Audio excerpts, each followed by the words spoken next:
Welcome to another DragonLance Saga review episode. It is Krynn Guildember the 11th. My name is Adam, and today I'm going to give you my... It's not really a spoiler review. It's not really a traditional review either, but I am going to give you my review of Leaves from the Inn of the Last Home, edited by Margaret Weis and Tracy Hickman. Of course, I would like to take a moment and thank the members of this YouTube channel and invite you to consider becoming a member by visiting the link in the description below, reminding you that you can always pick up DragonLance game materials using my affiliate link, including this book. It is a PDF available through DriveThruRPG or DM's Guild, but the actual PDF that they're selling is missing like a couple pages. It's really weird, like scanning errors or something. So you might want to just run to your local bookstore and see if they happen to have a copy, or an old game store or something. All right, now this is just my perception of what this source book is. And because it's not a traditional review, whereas it's not like a seamless narrative like a novel, I'm just going to sort of be bouncing around throughout the course of this review, talking about different aspects of the book, what I like, maybe what I don't like, what's useful, and really what the purpose of this book is. Like, what is a source book? We'll get into it. All right, so if you have any questions or comments or anything, let me know in the chat, and we'll have a little bit of back and forth. This is a little more open-ended because I don't have like a written narrative to go by. Chris, good luck on your kid's game. I taught my son's soccer game when he was a wee lad, and it's a pain in the tuchus, to say the least. All right, this is just a review. Jason, how you doing? Thanks for tuning in. Jeff, what's up? How you doing, man? Gold Moon, how you doing? Good to see you. You love this book. It's one of your favorite to look at. Nice. I enjoy it as well. Maybe that's where we'll start, with a brief conversation about what is this book? Because at the end of the original Dragonlance life cycle, you had the Chronicles trilogy, the Legends trilogy, you had the Atlas of the Dragonlance Saga, you had Art of the Dragonlance Saga, and you had Leaves from the Inn of the Last Home. Then for the gaming materials, you had DL 1 through 16. And then the DLA Dragonlance Adventures book. So that was it for Dragonlance for a little bit before they started doing Tales and stuff like that. And ultimately, you have all of that material out there. What's the real benefit of having a source book when DLA Dragonlance Adventures is pretty much the source book? Like for gaming, but it's a source book. And when you look at this source book, there's no actual game mechanics, so it has nothing to do with the gaming aspect. It's just general information about the world, the campaign setting of Dragonlance. And it actually doesn't really go into all of the really interesting aspects of what makes Dragonlance Dragonlance, because it doesn't talk about the Orders of High Sorcery at all, which is very strange. You would think there would be at least some sort of passing mention. Now, they bring in some sort of occult ideas, like new age / occult ideas like numerology, runes, and stuff like that. But other than that, it's a very strangely compiled source book. And I have to admit, while I have referenced this book an amazing amount of times over the course of producing videos for this channel, I've never actually read it, and I owned it before this channel. As a kid when I was playing 2nd edition D&D, I never actually read it cover to cover. I read sections that I wanted to talk about, but I've never actually done the cover-to-cover read. And it is a very interesting cover-to-cover read, because you start to really piece together that they cover old ground. There's no actual real purpose for this book if you're a huge fan of the setting, because you already know all this information, and how wildly dated this information is. I mean, really, really dated. And I guess that's personified in, more than anything else, in the way they present the legends and the histories, because they all change throughout the course of the novels being released and future source books and guidebooks being released. So, like, the history of Lord Soth is completely wrong. The history of the Grey Gem is wrong. The history of the creation of the world is off. Not wrong, just off, because they amend and change it later on. And so all the information isn't exactly accurate. It's not like it's evergreen, as they say, meaning it will last for all time and just be a resource you can go back to. And then you look at some of the other aspects of the book, which really kind of bring it into the real world rather than just the fantasy campaign setting. And that would be, in my personal opinion, the inclusion of the music, poetry, and recipes. I, on this channel, have made every single recipe. I have had the vast majority of the songs. I have read every single one of the poems. They are all on this channel that you can just go through and look and watch and see how they turned out. And I can safely say, of the recipes, 95% of them are really not good. Like, at all. Like, total waste of resources buying the ingredients and making it. And some of them are completely inaccurate in their recipe, like, breakdowns. And some of them, like, completely omit steps that you should be taking. It doesn't talk about quantities in this particular book. So, like, I made one sort of Kinder loaf bread, and it was just, is that actually, let me make sure that's in this one. Because I made this Kinder loaf bread, and it ended up being a massive amount of bread that we could never possibly eat. And it's just a good thing that I have a bunch of chickens in my backyard, because otherwise that would have gone to waste. I'm sort of just jumping through this to make sure. You know, some of these were actually pretty good. Fried potatoes are pretty good. The tide me overs were good. Anything with pastry dough is pretty good. I'd never made sausage before until I did the kaputsa and kielbasi, the sauerkraut and sausage. I made my own sausage on the video and stuff, so that was really fun. And that was an interesting thing. Okay, so the Kinder bread's not actually in this one. That's in a different one. So there's mistakes throughout many of the books when it comes to... Oh, there it is, Kinder Granny bread. Yeah, they don't tell you how much it makes. You have no idea. And the proportions are way off for the ingredients. So it's very, very strange. The jetty fish wraps I thought were really great. I really enjoyed those as the recipe. The stuffed shirts, you give me a spinach pie and I'm a happy man. That was great. The twice baked potatoes was great. I liked flame strike soup. I thought that was pretty good. The bean pot was good. The cookies were meh. I would adjust them a little bit. Spinach salad was way too much spinach and way too much raw mushrooms. I don't know why anyone would ever eat that. The flatbread was pretty good. The fireball chili, Fizban's fireball chili was great. The gully dwarf stew was really good. So there are some great recipes in here.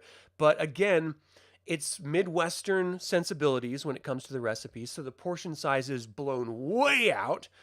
I mean, when you think about just general health, in eating habits and what is recommended daily to eat, you know, that sort of food pyramid that we sort of grew up on in my generation that is wildly out of whack nowadays. The portion size in the Midwest generally is incredibly large compared to either of the coasts. I mean, generally you pare down portion sizes, but in the Midwest, for some reason, they want to stock you up for the winter or something, get you some winter fat on your bones so that you can, you know, not freeze to death. But it was crazy. So the cookbook's hit or miss, and it depends on your palate, whether you like that heavy Midwestern food or whether you prefer something lighter or more delicate. They do have a couple recipes to support that sensibility, but not many. As for the songs, let's talk about the songs really quick because, again, these are really hit and miss. For example, I had no idea what Kittiara's song would look like. Now, I went to church when I was a little kid. I was raised in the Mormon church. I stopped going when I was 8, but one thing that the Mormon church does, and I'm assuming every church that sings hymns, is teach you how to read music. And so I learned how to read music. That doesn't mean I'm great at it. And so looking at the sheet music, I have a general idea about how the songs sound, but I couldn't like effectively sing or perform any of them because I'm just not that good. I don't practice music. It's just not something that's in my wheelhouse normally. And so when I saw Kittiara's song, I was like, ooh, this is going to be a cool Kittiara song. And it's going to be all sensual and sort of all over the place. And I had this, I paid for this woman to sing it for me. And wow, is it a terrible song. I mean, and it's on the channel. You can look it up. It's just oohs and ahs and uhs. Not good.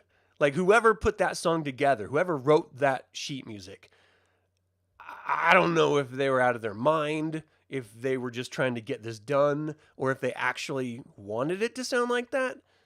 but just garbage. And there are some standout songs, like the drinking song, Three Sheets to the Wind, I think is glorious, mainly for the lyrics because it's hilarious.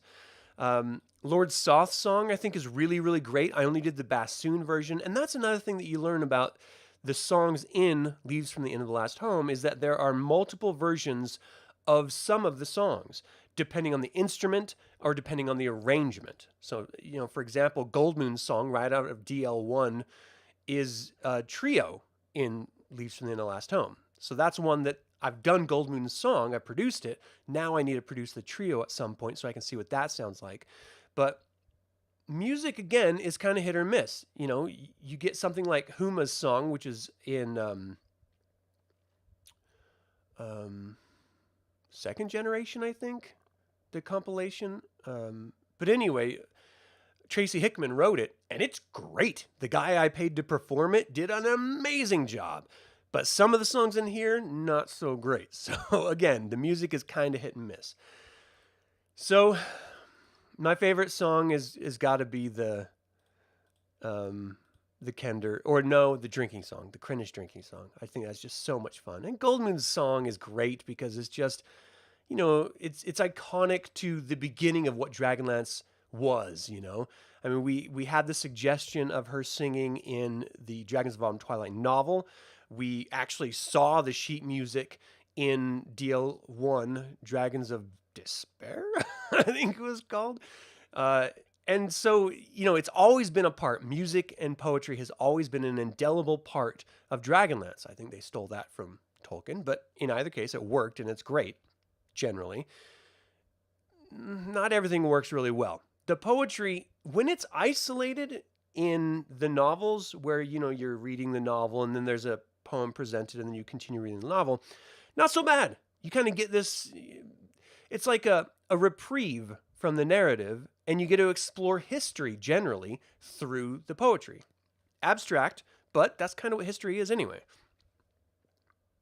When you get back-to-back poems, unless it's like Robert Frost or Shakespeare or Edgar Allan Poe, it's rough. It is. Even Jim Morrison did some really good poetry books. But, oh my gosh. I like Michael Williams. I like him as a writer. I like him as an individual, just talking to him. I had a great time interviewing him. It's also on the channel. But reading his poetry back to back is too much. You're noticing literary patterns in how he writes. And it gets annoying. It gets repetitive. And it's way too much. You have to stop, take a breather, and then come back to it because it's way too much to handle in one sitting. And again, this is a source book, so it's not meant to be read cover to cover. You're meant to bounce around and experience different aspects of it. As far as like my favorite poem, I mean, of course, Canticle of the Dragon is great because it gives us a nice background. I don't really like the Tanis's letter / poem to Kitiara, which is Kitiara of All the Days. It's obscure and it's strange and it doesn't really make any logical sense to me. The Song of the Nine Heroes I really appreciated. How Quiet is the Midnight, Lord Soth's song, I thought was really great. Like Night of the Black Rose, Song of the Ice Reaver was a little weird but okay. Raistlln's Farewell was pretty good. The Dwarving Marching Song I actually really appreciated. So there are, okay, now that I'm looking at this, there are some that are really enjoyable. But then again, there are some that are just a little bit too much. Like, for example, The Marriage of Riverwind and Goldmoon. All right, it's broken up between Goldmoon's presentation and then a reply by Riverwind in his presentation. And if you're just imagining these are two people who just got married or they're in the process of getting married and these are like their vows, it makes no sense. It doesn't say anything about what they feel about the other person or anything like that. It's almost as if they're standing on a stage and just talking about the ills of the world to the audience rather than their marriage, which is what the title of the poem is. And so it just becomes really, really obscure. Just for example, wars have settled in the north and dragons ride in the skies. Now is the time for wisdom, say the wise and the nearly wise. Here in the heart of battle, the time to be brave is at hand. Now most things are larger than the promise of woman to man. That's Goldmoon talking to her would-be husband at their wedding. What does that have to do with your love to Riverwind? What are you talking about? I would like be concerned. I'd say, hey, Elistan, can you go check her out? Because I think maybe she has a concussion. Like, I think maybe Nightbringer came down on her head or something, and now she's talking a bunch of nonsense. Like, Verminard must have messed her up in Pax Arcas, because I don't know what the hell she's talking about. She's supposed to be saying how much she loves me, you know, if I was Riverwind. I mean, just crazy stuff. So those are the songs. And then we get into the New Age / occult stuff with runes and numerology. Now, I loved this stuff as a kid, and I think it's a lot of fun. Don't believe in any of it, but it is, you know, it's out there with like astrology. It's just, whatever. It's fun. Who cares? Don't take it too seriously and things will be fine. Not that things wouldn't be fine if you did take it too seriously, because it doesn't really matter. But just the point is, you can have fun with goofy ideas. They go on a whole presentation at the beginning of each of these 2 sections about how to do it, but they never give you the measurements in order to do it yourself. Meaning, they tell you, for example, how to set up runes in different ways to read people's life cycles or something, but they never actually tell you which runes are available to use and which runes are appropriate to individuals and what each rune means. So you can't actually use it to like do your own runes or do some player's runes in a game. You just have to make stuff up, which again is kind of what it's all about. But still, it would be nice if they give you some sort of like instructional meaning to the runes, so then you could then apply it. For example, the Talus card deck, those are tarot cards, and it's just, you know, reading your tarot for your characters. That's indelible to the Dragonlance game, which was brought out, I think it was like DL 8 or 9 or something like that, maybe 11. But it's like an integral part of the role-playing game, but they tell you how to read them. They tell you what each card means in, you know, which perspective. So that's useful. In this particular case, completely useless. You can't actually do anything with it. And the numerology, it tells you how to bring number or words, names, dates, and stuff down to a single numerical reference, but they don't tell you what that means at all. Like what the numbers stand for. So if your name is like brought down in numerology to the number 2. What does that mean? What does the number 2 signify, so that I can then extrapolate you and your existence through that number? That's the point of numerology. But if you don't present me with the how and wherefore, why are you even talking about it? So again, those sort of New Age occult aspects of this book are totally pointless. And really the whole purpose of having them in there is to showcase characters in the Dragonlance world, like the companions, the Innfellows and stuff, and their sort of journeys that they go on, and use those basic ideas of numerology and runology to then extrapolate character traits from them. But again, if you're reading this, you can't use this to inform a character that your player is playing or to help with that. You just have to make shit up. And that's kind of lame, because I feel like you could have just given us another page, a total of 2 extra pages, and filled in all the blanks, and then we could have actually used it in game if we wanted to. So, what are you going to do?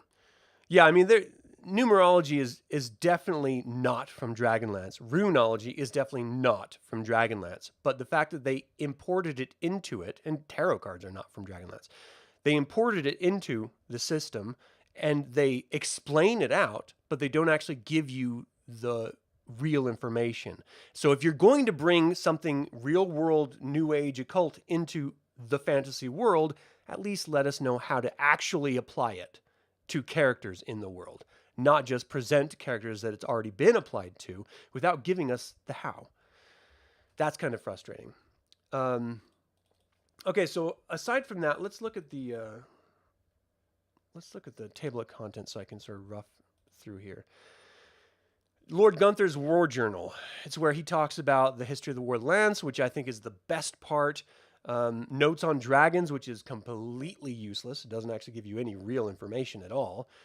Dragons on Krynn, doesn't give you any information at all, totally useless. Knights of Salamnia, not bad. Oath in the Measure, not bad. Why they didn't bring in the Orders of High Sorcery in this, I have no idea. It seemed like the perfect thing to do because they do talk about herbalism in here, which is great. One of the best parts of Advanced Dungeons and Dragons Dungeon Master Guide is an appendix in the back. They have herbalisms,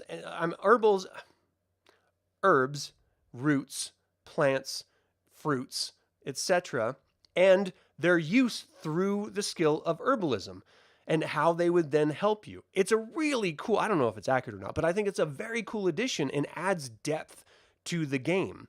They did the same thing in here with Raistlln's notes that Dalamar found in the Tower of High Sorcery in Palanthas, and just reading through them, if you can read, I don't know, do they teach cursive anymore?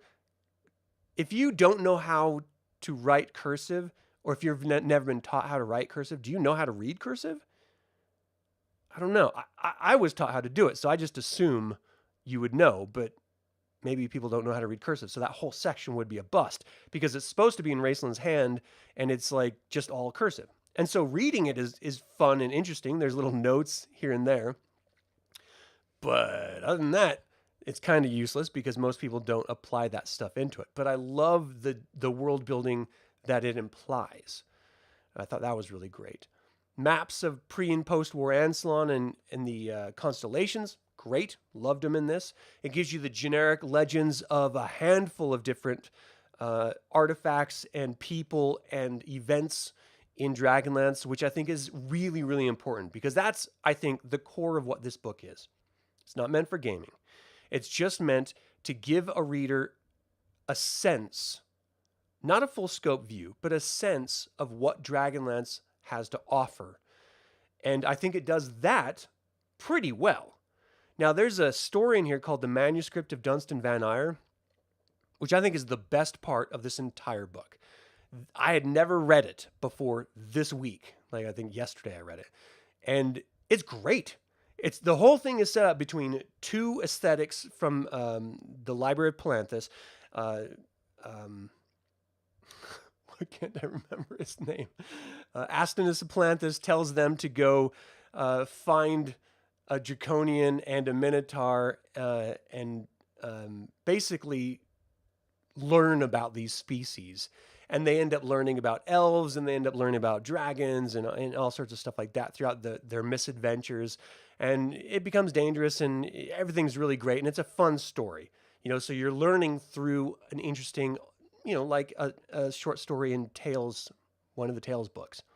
So that was a lot of fun. And it was a nice reprieve from just the straight presentation of gnomes and Kender earlier in the book. Because again, they are presenting the differentiating points of what Dragonlance world is compared to other prime material worlds in Dungeons and Dragons. And you can't get more different than the gnomes in Kender. They are incredibly different than anything else in any of the other worlds. And so that was really cool. They talk about some of the different artifacts that are native to Krynn, which are very interesting, which I really, really loved and appreciated. Oh, and the Gully Dwarves. So here's the thing. The way that they present in this book how the different sub-races came about is completely different than if you picked up any of the source books today from 3rd edition or 5th edition. Because even Margaret, Weis, and Tracy Hickman changed the way that they presented the history of the Grey Gem. And so the history of the Grey Gem and the sort of demi-races of Krynn has completely evolved and changed away from what it originally was. And so reading these older versions and hearing how, in Dwarves of Krynn box set, it talks about how reorcs took dwarves up to Tolada's, and he sort of shined his light on them. But in this version, it was humans. And then it was from the humans that became, sort of obsessed with their inventions that he created gnomes. And then gnomes came down, the gnomes split into Kender and dwarves. And so it's a completely different tale than other places that even the original authors have shared their version of the Grey Gem of Gargath. So I think that's kind of interesting to just sort of get a glimpse about what it was originally versus how it is seen today, because it is very different and it makes people's jobs, like, it's not a real job, it's a hobby, like mine, where I try to distill information to create a singular video to explain a singular idea or topic or character or whatever. It makes that very difficult because it's changed so much. So I'm forced to guess, well, which one? Which one am I going to talk about? So I presented a short video about Magius, and then they completely changed Magius in their latest book that just came out this last August. And so I get people coming on making comments saying, that's not what Magius looks like. That's not how Magius acted. And I'm like, well, before August, all the way back to the 1980s, that is how Magius was. So if you're just going from this point forward, then of course it's different because the authors changed it. So it makes it very difficult to have any consistency. It's crazy. Yeah, my wife is huge into herbalism and plants and stuff like that. She really gets into it. It's really kind of cool. All right, what else? It talks about how the companions met. It gives you that nice narrative, starting from the very beginning with Flint and ending, of course, with them separating for the 5 years before Dragons of Bone Twilight. And that's a fun story. A lot of the content that's in this book is found directly in Dragonlance Adventures, the actual game book. And DL5 was actually a source book. It wasn't a module. It was a source book of Dragonlance World. And so it first presented the story of how the companions met in that. And I thought that was really interesting because they did change things just from, in the same era of first edition, they changed how the companions met from the source book to the Leaves from the End of the Last Home. And that's all before second edition ever even came to the light of day. And so they're constantly changing and evolving the entire narrative of everything. And so everyone who like freaks out about how Raistlln was introduced to magic, how he got put into a school, well, Margaret Weis changed it later on to Intimides, but before that, it was Raistln's dad who did it. And that's just straight from this story and from DL5. So I thought that was really interesting.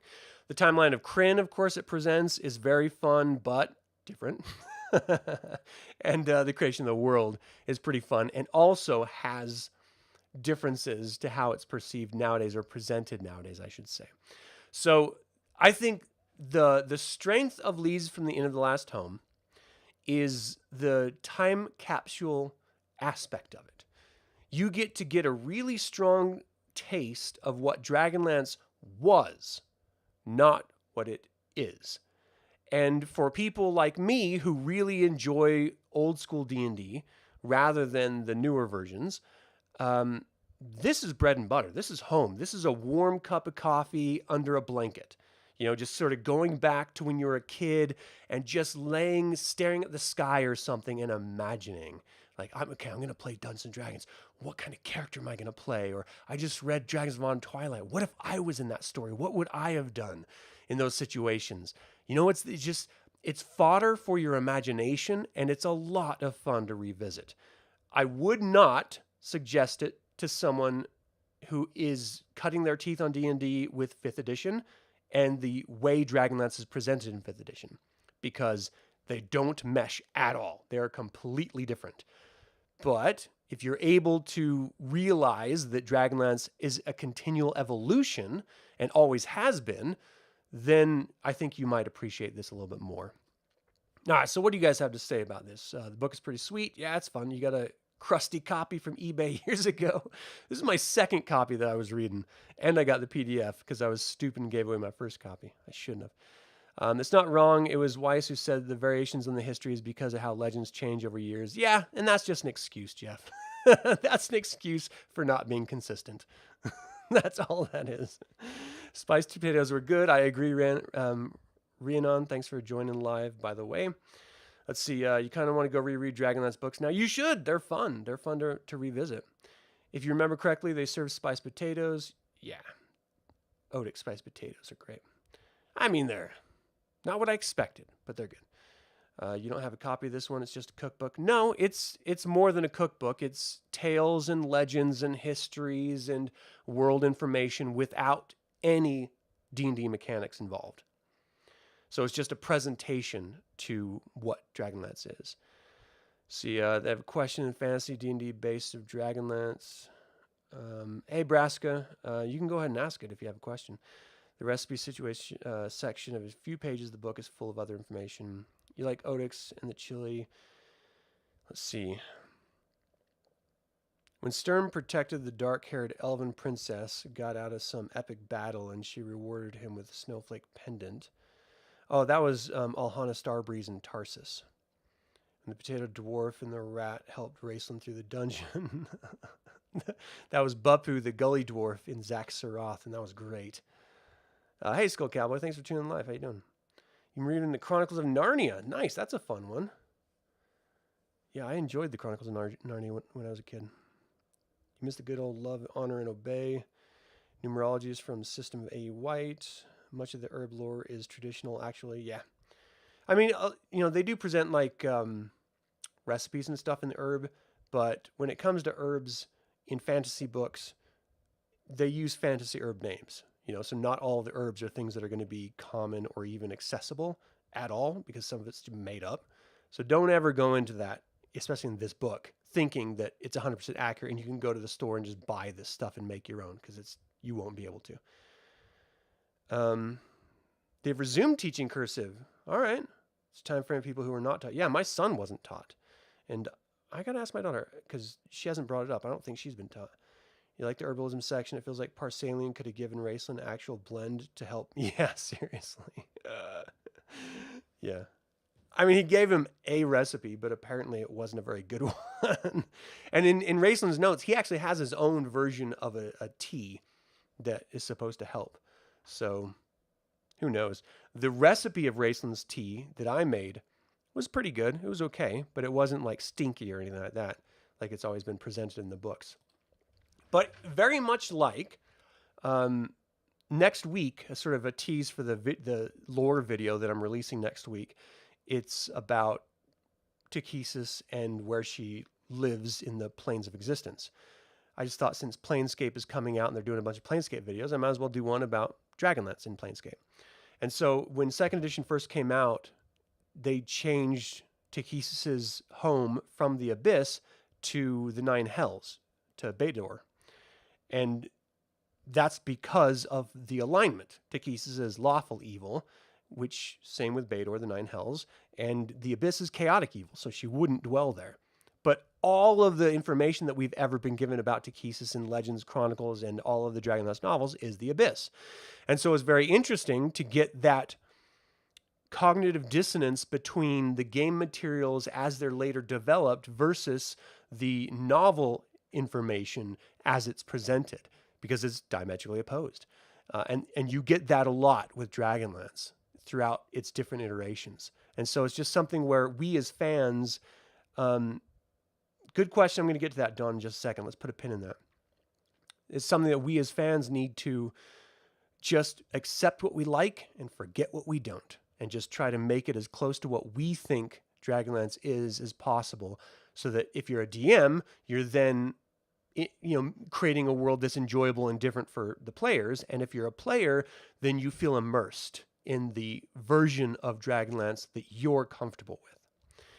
So Tikhisis and Tiamat in the original idea of Dragonlance were separate. They wanted them to be completely separate because Dragonlance was supposed to be its own thing. They didn't want some sort of meta plot story arc where, you can go and kill Tiamat to then be like, well, if Tiamat was killed, then Tikhisis is dead and she can't have a War of the Lance. So in order to avoid that, they said they're completely different. Bahamut and Paladine, different. Tiamat and Tikhisis, different. What Spelljammer did was unify the different Dungeons and Dragons universe, the sort of great cosmic wheel and multiverse of Dungeons and Dragons, and that was in 2nd edition, where it sort of started combining and making fuzzy math when it came to the gods and their connections. Then Planescape came out after Spelljammer sort of faded into obscurity, and that completely changed it, because the way that they put it in the books for Planescape is that some people believe it's the same, but if it's the same, Tiamat's just a watchdog for the second layer of hell, of the 9 layers of hell. She just guards the entrance to Dis. And so if that's a god, that's a terrible job for a god, just to be a watchdog. So maybe it's not Tikhisis. Maybe it's just a shadow of Tikhisis, an aspect of Tikhisis, rather than the actual god herself. And they leave it open-ended in 2nd edition so that you, as the DM and players, can decide whether it is or not. I will never connect the two, ever. I think they are completely separate, because that's the version of Dragonlance that I was introduced to, that they were separate always. So regardless of however anyone else sort of frames it or whatever story is out there, my personal canon are they're separate. You can have it however you'd like, whether you want them connected or not. Hey, Patrick, how you doing? All right, I think that is it. Anthony, thanks for tuning in live. Good for you. Good to see you. Oh, well, there you go. There you have. And I got a video coming out about it next week. So tune in on Tuesday and you'll get the nice little intro to it. Gave you a little teaser there. All right, so Leaves from the Inland Last Home. I think it's a great little collection. It's a time capsule. If you believe in time travel, it is a time travel device to a version of Dragonlance that was young and fresh and new, still had that new car smell, didn't have any dents in the fenders, any songs, or made any of the recipes. And finally, do you think that there is a benefit to source books over game materials? You can email me at info@dlsaga.com or leave a comment below. I'd like to take a moment and remind you to subscribe to this YouTube channel, ring the bell to get notified about upcoming videos, and click the like button. All of that goes to help other Dragonlance fans learn about this channel and its content. And this channel is all about celebrating the wonderful world of the Dragonlance Saga. Thank you very much for joining in the celebration. So, until next time, my name is Adam. Slanjavar.